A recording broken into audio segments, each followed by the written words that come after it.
अस्सलाम वालेकुम। आज जो है गाइस हम एनटीएस और आईबीए के रिलेटेड जो है वो एक सैम्पल पेपर जो दिया हुआ था इंग्लिश का, तो वो हम डिस्कस करेंगे।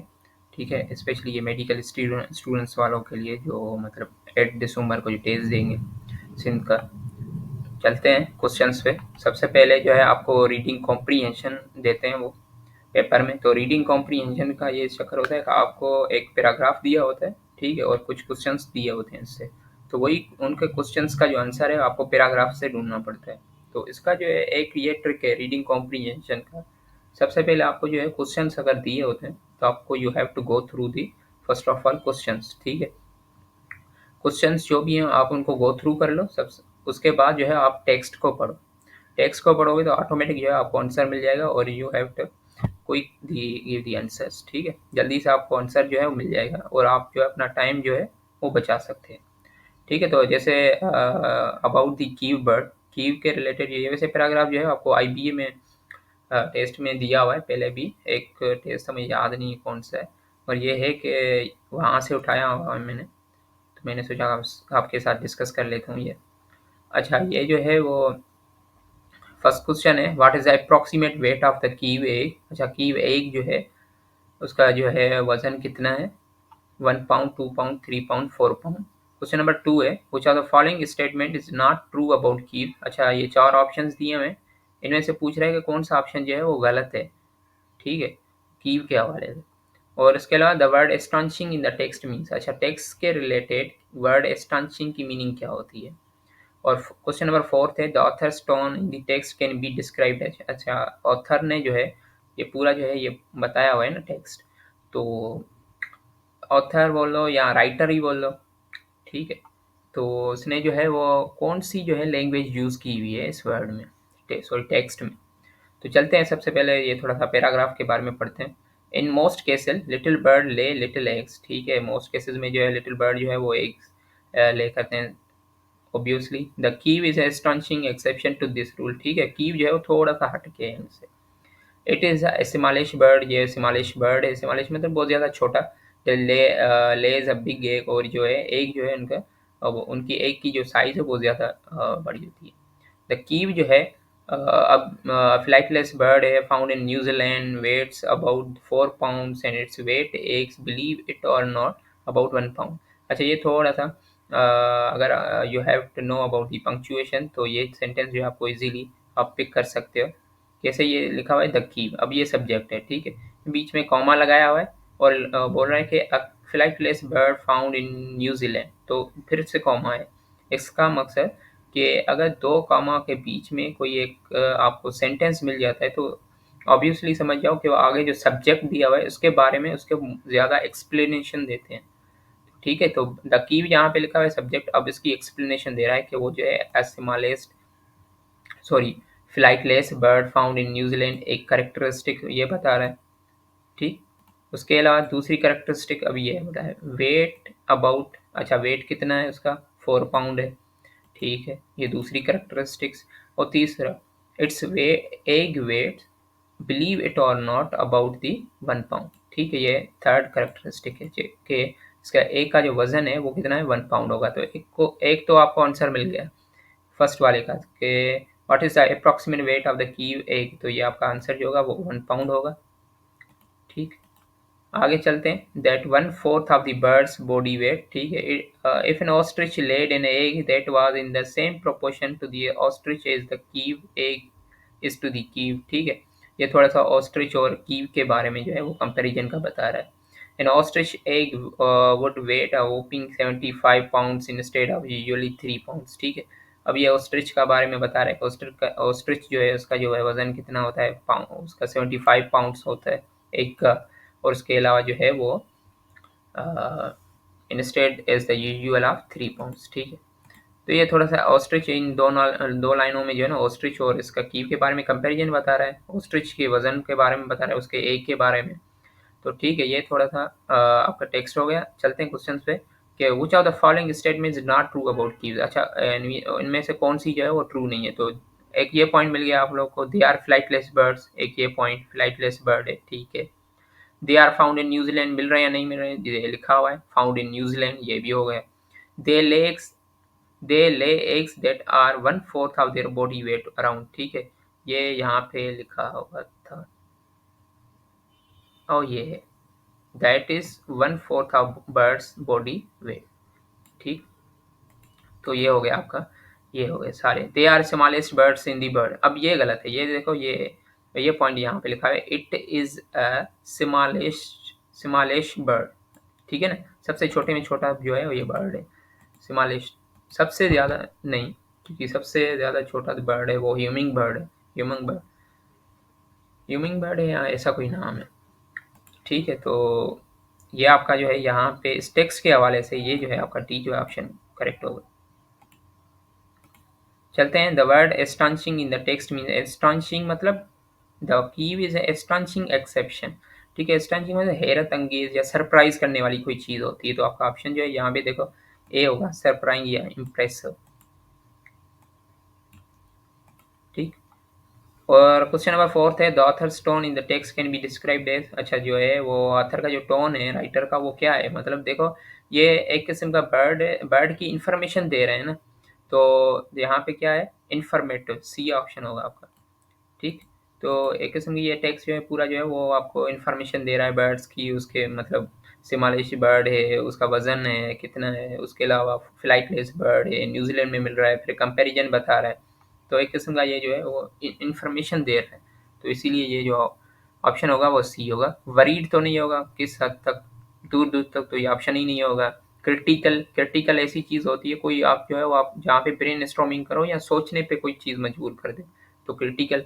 ह्यूमरस में थोड़ा सा फनी वगैरह होता है, तो इसमें तो कोई है चीज़ है ही नहीं ऐसी, ठीक है। ये हो गया आपका रीडिंग कॉम्प्रिहेंशन, इस तरह सोल्व किया गया।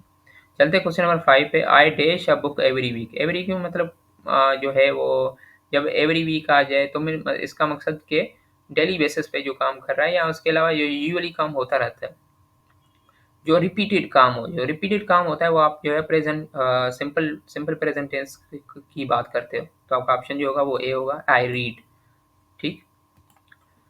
क्वेश्चन नंबर 6 है she dash the movie by the time I arrive. Choose the tense that show the future action completed before another future action. अच्छा, ये जो फ्यूचर एक एक्शन कंप्लीट हुआ है before the another future action, ये बात करता है आपका प्रेजेंट फ्यूचर टेंस की बात करता है, ठीक है। तो आपका जो ऑप्शन होगा वो क्या होगा, वॉचेस, ये तो नहीं होगा, विल वॉच और हैज़ वॉच। अच्छा, ए और सी तो होगा ही नहीं ऑप्शन, क्योंकि बात यहाँ पे सिंपल प्रेजेंट टेंस की बात नहीं हो रही, विल की बात होगी, मतलब कि फ्यूचर की बात हो रही है। तो या तो ये ऑप्शन होना चाहिए या ये ऑप्शन होना चाहिए।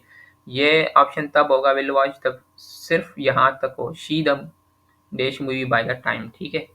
बस ये है कि भाई वो जो है शी द मूवी, ये मतलब आप जो है मूवी देखेंगे आप, तो अब ये क्या होगा, she will the watch movie, ठीक है। मगर ये आगे ये भी बता रहे सेंट आई अराइव, मतलब मैं जब मैं आ गई, जब मैं आ गया, ठीक है। तो फिर ये काम उसने कंप्लीट कर दिया था, तो आपका ऑप्शन जो होगा वो डी होगा। चलते 7th में, we dash to the beach yesterday. Yesterday की बात आ गई तो इसका समझो पास्ट होगा, ठीक। उसके अलावा they dash there project for a month now. अच्छा, यहाँ पे फार और सिंस का जो है वो बड़ा ज़बरदस्त कंसेप्ट होता है, इसमें आप जो है पढ़ते हो फार और सिंस का जो है कंसेप्ट, स्पेशली आप जो पढ़ते हो वो प्रेजेंट परफेक्ट कंटिन्यूस टेंस में पढ़ते हो, है ना। तो और प्रेजेंट परफेक्ट कंटिन्यूस टेंस का फार्मूला क्या होता है, सब्जेक्ट, फिर उसके बाद हेल्पिंग वर्ब, ठीक है, फिर बीइंग, फिर थर्ड फॉर्म, ठीक है। थर्ड फॉर्म नहीं, फर्स्ट फॉर्म मगर आईएनजी लगेगा उसके साथ, बीन सॉरी होता है, ठीक। तो आपका जो है ऑप्शन क्या होगा, सी, हैव बीन डूइंग। यहाँ पे बात हो रही है present simple present perfect continuous tense की बात हो रही है। He dash his homework before dinner every day. अब ये आपको दिया हुआ है कि भाई इनमें से जो प्रेजेंट परफेक्ट टेंस आपको चूज करना है, एडवर्ब ऑफ फ्रीक्वेंसी, ठीक है। तो ये क्या है, dinner, before dinner every day, present perfect tense. अच्छा, प्रेजेंट परफेक्ट टेंस में उसका हेल्पिंग वर्ब कौन सा होता है, हैज़ और हैव होता है। यहाँ पे देखो जिसमें हैज़ और हैव लगे और उसके साथ जो है वो थर्ड फॉर्म लगे वर्ब का, तो आपका ऑप्शन जो होगा वो सी होगा। क्वेश्चन नंबर 10 है बाय नेक्स्ट वीक। अच्छा, नेक्स्ट वीक मतलब फ्यूचर की बात हो रही है, तो शी डैश द बुक, ठीक है। तो वो आपका जो ऑप्शन होगा will, she will read the book. अब देखो यहाँ पे विल हैव रीड नहीं होगा, ठीक है ना, I dash a movie tonight, ठीक है, मतलब choose the present continuous tense. अब ये प्रेजेंट कंटिन्यूअस टेंस को आप चूज करना है तो कौन सा होगा? आए। यहाँ पे अगर ये सिचुएशन नहीं होती कि भाई प्रेजेंट कंटिन्यूअस टेंस जो है यहाँ पे आप चूज करो, तो आपका ऑप्शन ये होना चाहिए कि I watched a movie tonight, ठीक है। या सॉरी, वॉच इट तब होगा जब टुनाइट यहाँ पे ना हो, येस्टरडे हो, ठीक है। मतलब ये होगा कि आपका प्रेजेंट अगर यहाँ पे कोई चीज़ नहीं होती तो ये सिंपल भी हो सकता है, ठीक है ना, क्योंकि टुनाइट है, या फिर मैं विल बी वाला भी ऑप्शन हो सकता है कि मैं आगे जो है वो देखूंगा ऐसा, अगर यहाँ पे ये सिचुएशन नहीं होती। मगर यहाँ पे सिचुएशन दी हुई है कि भाई प्रेजेंट कंटिन्यूअस टेंस आपको देखना है, तो आपका ऑप्शन क्या होगा? C, I am watching a movie tonight.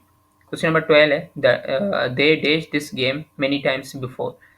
अब चूज करना है प्रेजेंट परफेक्ट टेंस। अच्छा, परफेक्ट टेंस से क्या मुराद है? मतलब जिसमें हेल्पिंग वर्ब हैव और हैज हो, और आपका ऑप्शन जो है वो क्या होगा? C, have played. अच्छा, क्वेश्चन नंबर 13 है fill in the blanks with the correct form of the past tense of verb given in the brackets, ठीक है।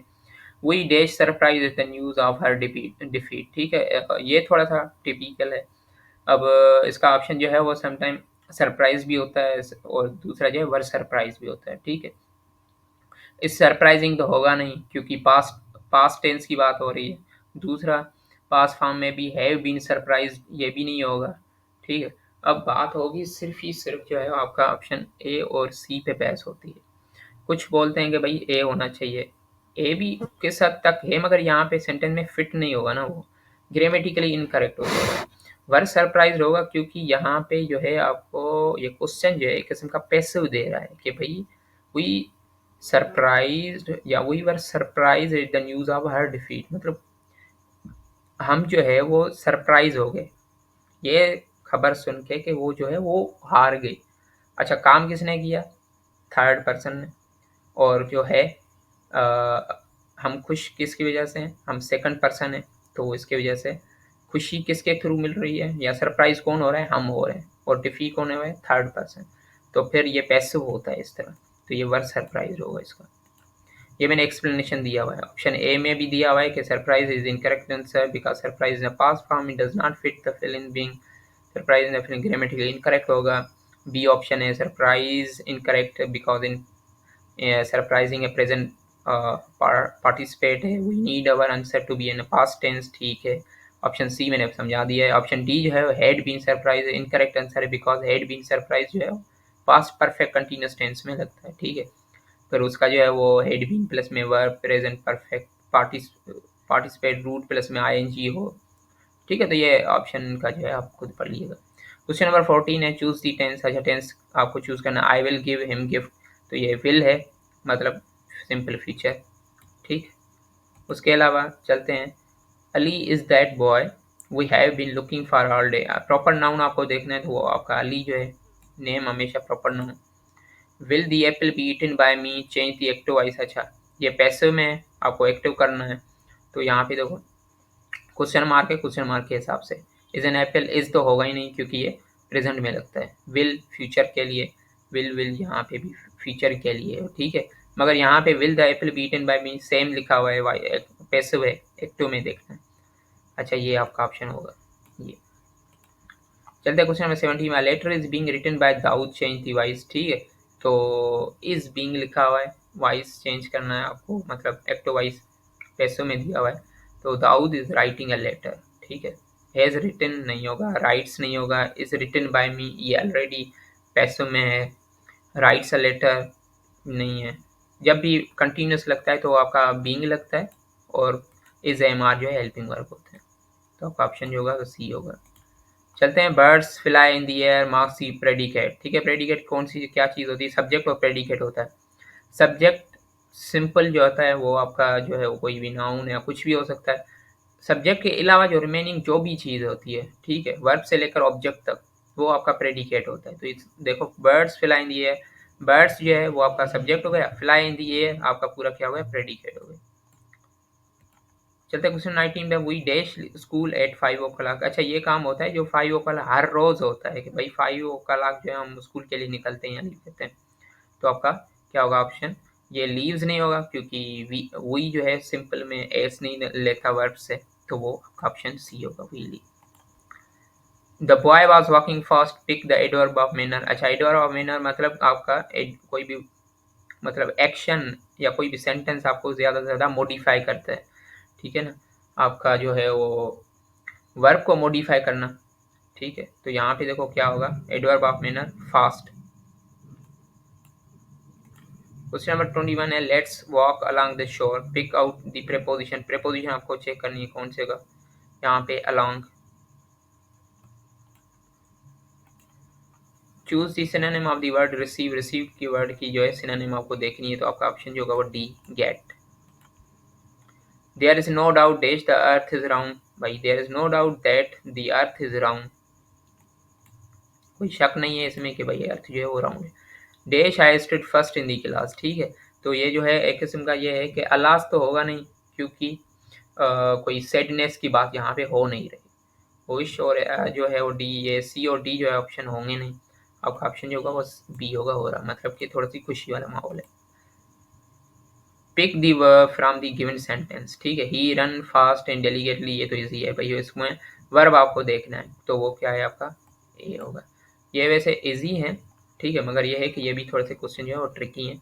तो आज के लिए इतना काफ़ी है, मिलते हैं नेक्स्ट वीडियो में। अल्लाह हाफिज़, दुआ में याद रखिएगा।